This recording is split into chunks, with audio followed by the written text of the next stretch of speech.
Hello बच्चों, कल मैं आपको भारतीय संविधान की 17 विशेषताएं पढ़ा चुका था।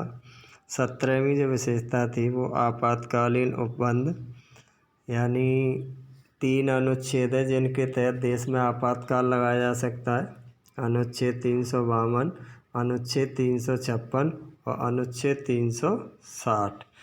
तो अनुच्छेद 352 के तहत अगर किसी दूसरे देश ने भारत पर आक्रमण कर दिया है या देश में ही सशस्त्र विद्रोह हो गया है या देश में युद्ध की स्थिति उत्पन्न हो गई है, तो ऐसी स्थिति में अनुच्छेद 352 के तहत आपातकाल लगाया जा सकता है। इसके अलावा अनुच्छेद 356, तो अगर किसी राज्य का राज्यपाल राष्ट्रपति को यह कहकर सूचित करे कि इस राज्य की शासन व्यवस्था संविधान के अनुसार कार्य नहीं कर रही है और राष्ट्रपति को भी ये अनुभव हो जाए या जानकारी प्राप्त हो जाए कि वास्तव में यह सही है, तो ऐसी स्थिति में अनुच्छेद 356 के तहत उस राज्य में राष्ट्रपति शासन लगाया जा सकता है। तीसरा जो अनुच्छेद है, अनुच्छेद 360, इसके अनुसार अगर किसी देश में वित्तीय संकट उत्पन्न हो गया है, यानी आर्थिक स्थिति खराब हो गई है, तो ऐसी स्थिति में आपातकाल लगाया जा सकता है। तो अनुच्छेद 352, अनुच्छेद 356 और अनुच्छेद 360 के तहत आपातकाल लगाने का प्रावधान किया गया है। अब हम पढ़ेंगे भारतीय संविधान की 18वीं विशेषता, जिसका नाम है इकहरी नागरिकता। तो भारतीय संविधान द्वारा संघात्मक शासन की व्यवस्था की गई है, यानी हमारे देश में कैसी शासन व्यवस्था है? संघात्मक। और सामान्यतः संघ राज्य के नागरिकों को दोहरी नागरिकता प्राप्त होनी चाहिए। वैसे नियम ये होता है कि जिस देश में संघात्मक शासन व्यवस्था होती है वहाँ के नागरिकों को दोहरी नागरिकता प्राप्त होनी चाहिए।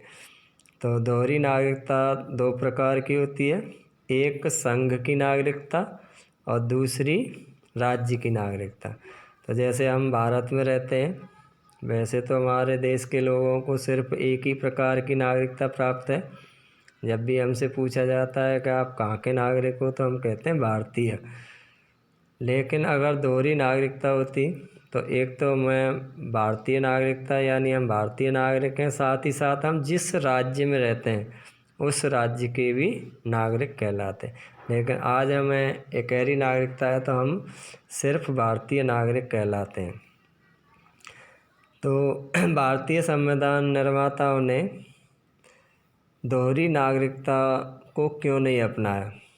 तो उनका विचार था कि अगर हमारे देश में दोहरी नागरिकता को अपनाया जाता है तो देश की एकता और अखंडता खतरे में पड़ सकती है, तो उन्हें उचित लगा कि देश के लोगों को सिर्फ इकहरी नागरिकता ही प्राप्त होनी चाहिए। लेकिन जैसे अमेरिका है, अमेरिका में संघात्मक शासन व्यवस्था है, तो वहाँ के लोगों को दोहरी नागरिकता प्राप्त है, एक देश की और दूसरा राज्य की।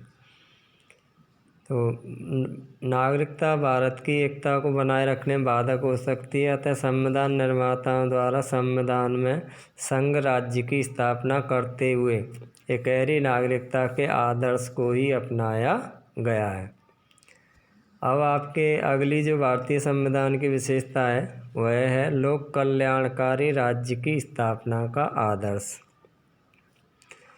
तो संविधान के नीति निर्देशक तत्वों से यह स्पष्ट हो जाता है कि संविधान निर्माताओं द्वारा संविधान के माध्यम से कल्याणकारी राज्य की स्थापना का आदर्श निश्चित किया गया है, यानी हमारे संविधान में नीति निर्देशक तत्वों का उल्लेख किया गया है और उन नीति निर्देशक तत्वों के द्वारा ही भारतीय संविधान में ये व्यवस्था की गई है कि चाहे वो केंद्र सरकार हो चाहे वो राज्य सरकार हो, वो किस प्रकार से आम नागरिकों के हित में कार्य करे या कौन कौन से कार्य सरकारों के द्वारा किए जाने चाहिए जिससे आम जनता का हित हो सके।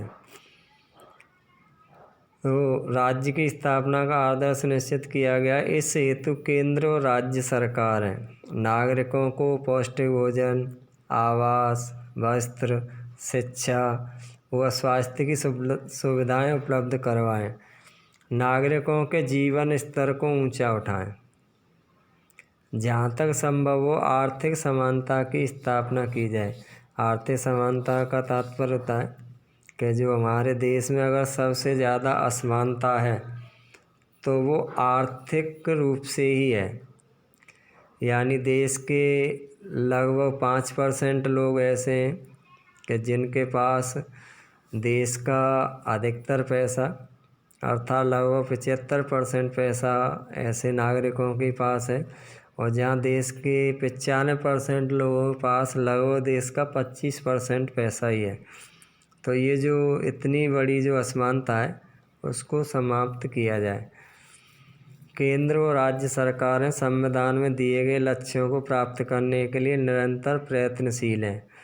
यानी हमारे जो नीति निर्देशक तत्वों में जिन चीज़ों का उल्लेख किया गया है उन्हें प्राप्त करने के लिए चाहे वो केंद्र सरकार हो चाहे वो राज्य सरकारें हों, अपनी तरफ से लगातार प्रयत्न कर रही हैं, जिसके लिए नियोजन की पद्धति को अपनाया गया है। तो यानी जो लक्ष्य हैं उन्हें प्राप्त करने के लिए नियोजन की पद्धति, नियोजन का मतलब होता है जैसे नियम कानून बनाना, या हम किसी भी कार्य को करते हैं उसके लिए पहले प्लानिंग करना।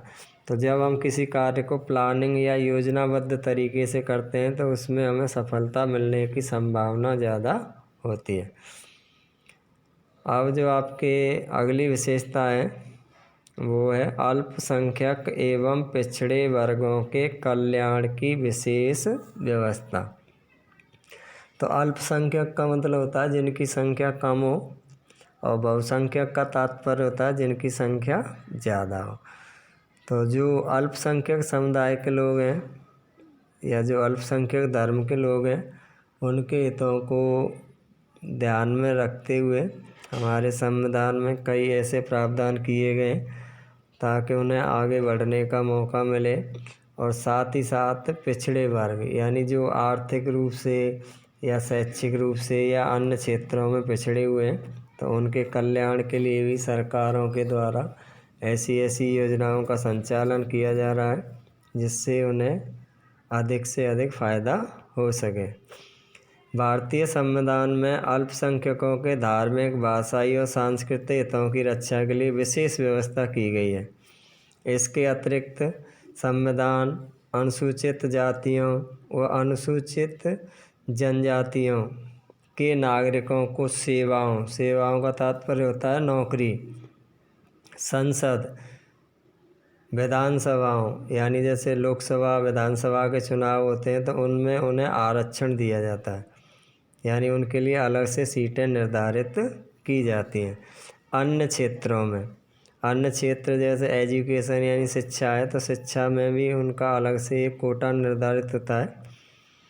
संविधान के अनुच्छेद 330 व 332 के तहत अनुसूचित जातियों व अनुसूचित जनजातियों को लोकसभा व विधानसभा में आरक्षण प्रदान किया गया है।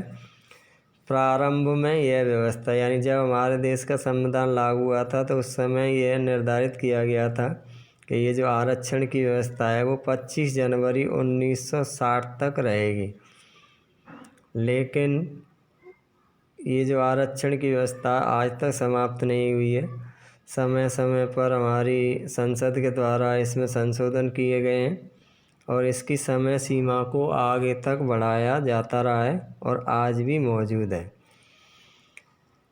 तो हमारे संविधान में 95वां संविधान संशोधन हुआ था जो 2010 में हुआ था। उसके तहत ये निर्धारित किया गया था कि 25 जनवरी 2020 तक आरक्षण की व्यवस्था रहेगी और अब भी दोबारा से उसे आगे बढ़ा दिया गया है। तो अनुच्छेद 335 में अनुसूचित जातियों व अनुसूचित जनजातियों के लिए सरकारी सेवाओं में आरक्षण के लिए कोई समय सीमा निर्धारित नहीं की गई। इसी तरह अन्य पिछड़ा वर्ग के लिए केंद्र सरकार की सेवाओं में सितंबर 1993 से 27% आरक्षण लागू किया गया है। यानी अनुसूचित जाति और अनुसूचित जनजाति को तो आरंभ से ही आरक्षण का प्रावधान रहा है, लेकिन अन्य पिछड़ा वर्ग अर्थात ओबीसी को सितंबर 1993 से 27% आरक्षण का प्रावधान किया गया है। तो ये आपके भारतीय संविधान की विशेषताएं थी। आपके बुक में 20 विशेषताएं दे रखी हैं, जिन्हें मैंने आपको समझा दिया है। अब हम यहाँ से आगे प्रस्तावना के बारे में पढ़ेंगे। यानी भारतीय संविधान की प्रस्तावना को उद्देश्य का भी कहा जाता है, और कई विद्वानों ने तो प्रस्तावना को संविधान का हृदय एवं आत्मा भी कहा है।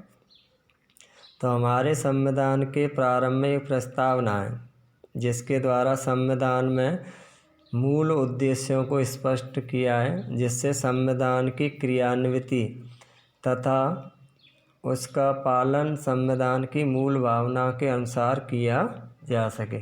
तो संविधान के गौरवपूर्ण मूल्यों को संविधान की प्रस्तावना में रखा गया है। तो संविधान की मूल प्रस्तावना: हम भारत के लोग भारत को एक संपूर्ण प्रभुत्व संपन्न लोकतंत्रात्मक गणराज्य बनाने के लिए तथा उसके समस्त नागरिकों को सामाजिक, आर्थिक और राजनीतिक न्याय, विचार अभिव्यक्ति, विश्वास और धर्म और उपासना की स्वतंत्रता, प्रतिष्ठा और अवसर की समानता प्राप्त कराने के लिए तथा उन सब में व्यक्ति की गरिमा और राष्ट्र की एकता सुनिश्चित कराने वाली बंधुता बढ़ाने के लिए दृढ़ संकल्प होकर अपनी संविधान सभा में आज तारीख 26 नवंबर 1949 ईस्वी मिति मार्गशीर्ष शुक्ल सप्तमी संवत 2006 विक्रमी को एतद द्वारा इस संविधान को अंगीकृत, अधिनियमित और आत्मार्पित करते हैं। तो भारत का संविधान कब बनकर तैयार हुआ था? 26 नवंबर 1949 को। या यूँ कहें कि भारतीय संविधान को कब अंगीकृत, अधिनियमित और आत्मार्पित किया गया था? तो 26 नवंबर 1949 को। तो ये तो थी आपके भारतीय संविधान की मूल प्रस्तावना। लेकिन संविधान की प्रस्तावना में सन 1976 में 42वें संविधान संशोधन द्वारा कुछ नए शब्दों को जोड़ा गया है। तो 42वें संविधान संशोधन द्वारा संविधान की प्रस्तावना में जो नए शब्द जोड़े गए हैं, उनमें आपके पहले जो संपूर्ण प्रभुत्व संपन्न लोकतंत्रात्मक गणराज्य शब्द था मूल प्रस्तावना में, लेकिन अब उसकी जगह पर संपूर्ण प्रभुत्व संपन्न समाजवादी पंथ निरपेक्ष लोकतंत्रात्मक गणराज्य प्रतिस्थापित किया गया। तो यहाँ कहने का तात्पर्य है कि इसमें दो शब्द तो समाजवादी और पंथ निरपेक्ष जोड़े गए हैं, और एक है अखंडता। तो जैसे संपूर्ण प्रभुत्व संपन्न लोकतंत्रात्मक गणराज्य के स्थान पर अब क्या पढ़ा जाता है या क्या लिखा हुआ है कि संपूर्ण प्रभुत्व संपन्न समाजवादी पंथ निरपेक्ष लोकतंत्रात्मक गणराज्य प्रतिस्थापित किया गया है।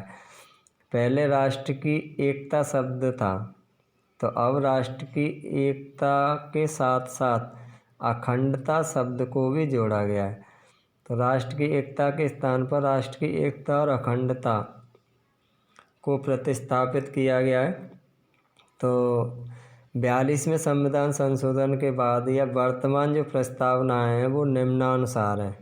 यानी अब जो प्रस्तावना है वो किस प्रकार की है कि हम भारत के लोग भारत को एक संपूर्ण प्रभुत्व संपन्न समाजवादी पंथ निरपेक्ष लोकतंत्रात्मक गणराज्य बनाने के लिए तथा उसके समस्त नागरिकों को सामाजिक, आर्थिक और राजनीतिक न्याय, विचार अभिव्यक्ति, विश्वास, धर्म और उपासना की स्वतंत्रता, प्रतिष्ठा और अवसर की समानता प्राप्त कराने के लिए तथा उन सब में व्यक्ति की गरिमा और राष्ट्र की एकता और अखंडता सुनिश्चित करने वाली बंधुता बढ़ाने के लिए दृढ़ संकल्प होकर अपनी इस संविधान सभा में आज तारीख 26 नवंबर 1949 ईस्वी मिति मार्गशीर्ष शुक्ल सप्तमी संवत 2006 विक्रमी को एतद द्वारा इस संविधान को अंगीकृत, अधिनियमित और आत्मार्पित करते हैं।